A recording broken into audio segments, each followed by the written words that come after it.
been in office since 1986. Of course, they were all following, trying to imitate Robert Mugabe, who was quietly but firmly ousted last year after he had spent 37 years in office. So you have the continuation of sit-tight syndrome of African leaders. This was one of the reasons the editorial also indicates why Mo Ibrahim set up his award, for leadership on the continent. A leader who spends this length of time after a while loses his way. Of course, somebody can also argue and say that, look at what is playing out in Malaysia. What is playing out in Malaysia is Mahathir Mohamad came out of retirement, 92, 93 years old now, oldest head of state in the world, but he had to seek re-election. He had retired, and then on account of what he felt, was the mismanagement of his successor of the fortunes of his country, he sought re-election, and then he won the re-election. Because he earned it. Absolutely, he earned it. This wasn't somebody who had, as it were, blocked off opposition and then virtually made it impossible, for anyone else to compete with or against him. That's right. So, but just before we take off, Joy, there's the story about the federal government being persuaded, or could be persuaded, to invoke the doctrine of necessity to fund the 2019 polls. That's coming from Professor Issei Sage. Issei Sage, of course, is the chairperson of the Presidential Advisory Committee on Anti-Corruption. The doctrine of necessity, we all know, came about in 2010, and that was on account of the leadership vacuum created by the ill health of the then President Umaru Musa Yar'Adua. But it was applicable in the legislature. There was a legislature that actually invoked that doctrine of necessity to say, when President Yar'Adua, as it were, didn't transmit a letter to the National Assembly, and then they didn't hand over to Goodluck Jonathan, who was his vice president, to become acting president. The National Assembly invoked the doctrine of necessity to say, on account of the provisions of the Constitution, this is what will happen. Now, that had to do with the transmission of power, not with appropriation, with regard to spending. I was just going to ask, can that work with the current situation? Well, it's open to debate. It's open to debate, but there are clear provisions with regard to how you spend money, either by appropriation or by environment or otherwise. So if Professor Sage is making this as a proposition, let's see how it goes. And there is no indication yet that the National Assembly has failed or neglected to pass the budget for the conduct of next year's election. They are still working on it. They're still working on it. Yes, and we just... a series of reports coming from our correspondents at the National Assembly on what they're doing concerning it. So I think it's still work in progress. That's right, John. Okay, so that's it for our newspaper review session. We'll take a short break now. When we return, we'll be dealing with modern-day slavery. Hate speech is not a joke. It incites genocide and crimes against humanity. Most of Africa's civil wars are caused by hate speech from one tribe against another. We don't want it here. The Nigerian government stands firm against hate speech. Under no conditions whatsoever should we tolerate or excuse or justify hate speech or hateful conduct of any kind, especially where such is illegal. There is no doubt that the resurgent push for separatism, as well as the rising cases of ethnic and religious disharmony, are all traceable to the growing phenomenon of hate speech. One nation bound in freedom, peace and unity. Nigeria, one nation, one people. This is a public service announcement brought to you by NTA. These days, people get their news and information from more media sources than ever before. Some of the news and information given are fake, unverified, doctored, and manufactured to create confusion, stir disaffection, and cause disunity. Before you believe or share any news, ask yourself, is this real? Is it from a credible source? Is it verified or verifiable? Fake news is dangerous. Whether you do it for fun or for political gains, real people can get hurt. Fake news, don't create it, don't spread it. This is a public service announcement from NTA.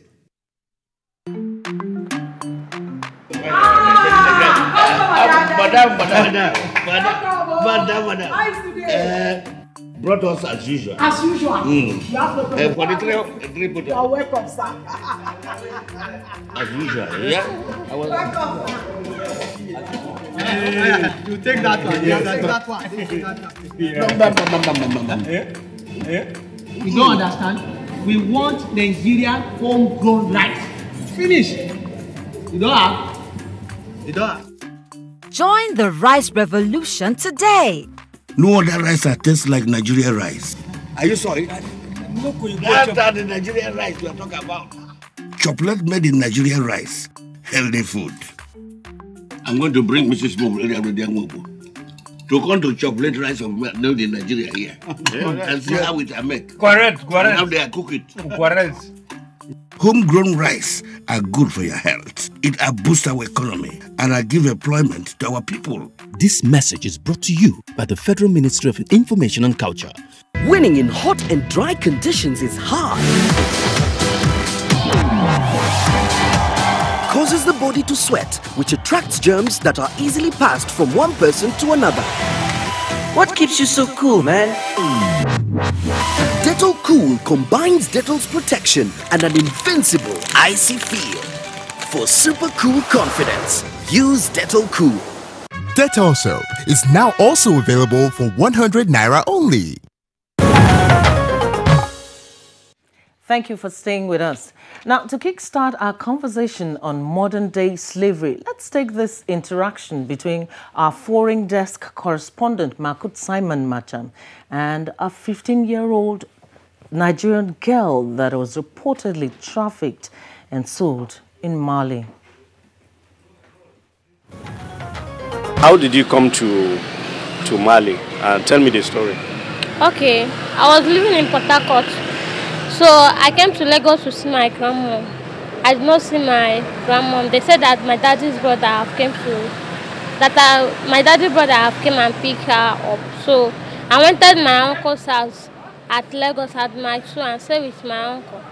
So the lady called, she asked my uncle, do you know this social place? My uncle said, yes, said that is in brother's daughter. He said, okay, drop number. I said that if I come back, my uncle should give me the number. I said that he wants to help me and give me work. Around that kind 4 or 5, the lady carried me left, went to Bokoro, village that they call Bokoro, hand me over to a lady. The lady now sent me gift person. How much? I don't know, but they said that I will balance 1.5. 1.5 what? 1.5 million CFA. I said, they did not told me say that that is prostitution that I will be here to do. They said that I will be here to serve person that is washing good. Then the person will be paying me every month. So as I reach here, they did not even tell me. It's the next day that they come, they tell me. As I reach the person that they send me gift, the person is giving me short clothes. I say, this is for what? The lady said that it's for prostitution. Said that I'm here to hustle. I said, for what? He said that I'm going to balance her 1.5. I said, for what? Say I can't do this work. The lady said it's a lie. Say I must do it. Say no how I can go back. She's from Mali? No, it's Nigerian. She's a Nigerian? Yes. Later, after 2 weeks, I started again.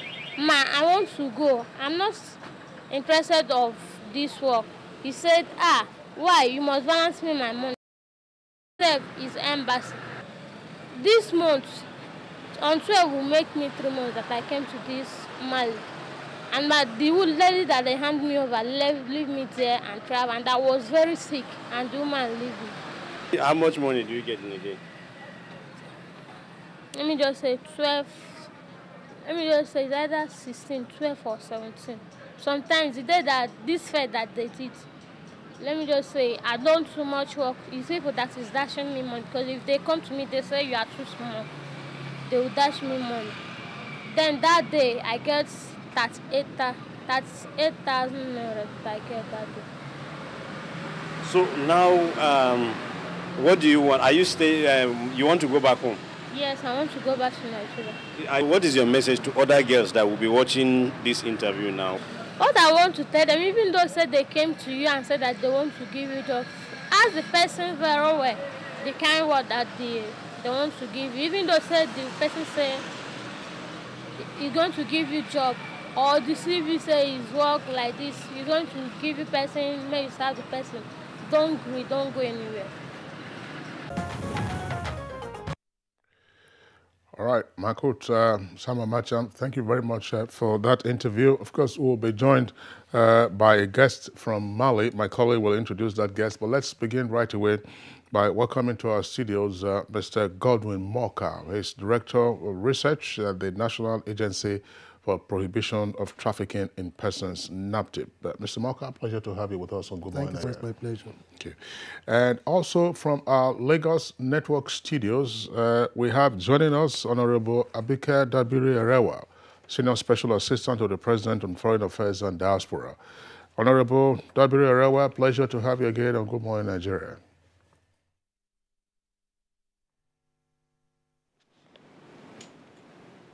All right, Joy.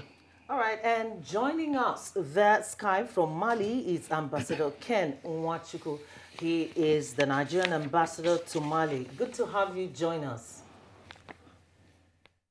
Thank you for having me. All right, let's begin. We hope to be joined by another guest subsequently from one of our network centers. But let's begin the conversation straight away with the Nigerian ambassador to Mali, continuing from where our correspondent left off in that interview with the young lady who got into sex slavery. Ambassador, tell us what is the status of the young lady whom our correspondent Marco Simon Mancham interviewed a while ago?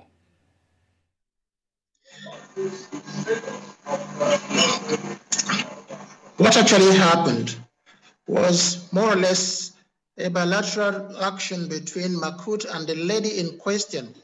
She wasn't brought to the attention of the embassy, so we actually had nothing to do with her.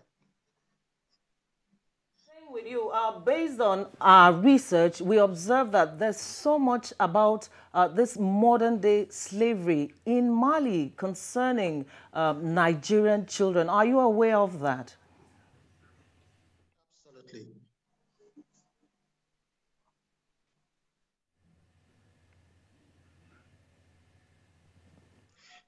Yes, we are aware of it as an embassy because Mali occupies a unique position in the human trafficking chain.